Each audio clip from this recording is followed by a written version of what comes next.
আহ প্রভু শিব শঙ্কর নীলকণ্ঠ বিষধারী, আহ প্রভু মহাযোগেশ্বর উমাপতি জটাধারী।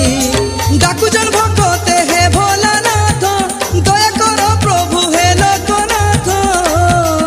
আহ প্রভু শিব শঙ্কর নীলকণ্ঠ বিষধারী, আহ প্রভু মহাযোগেশ্বর উমাপতি জটাধারী।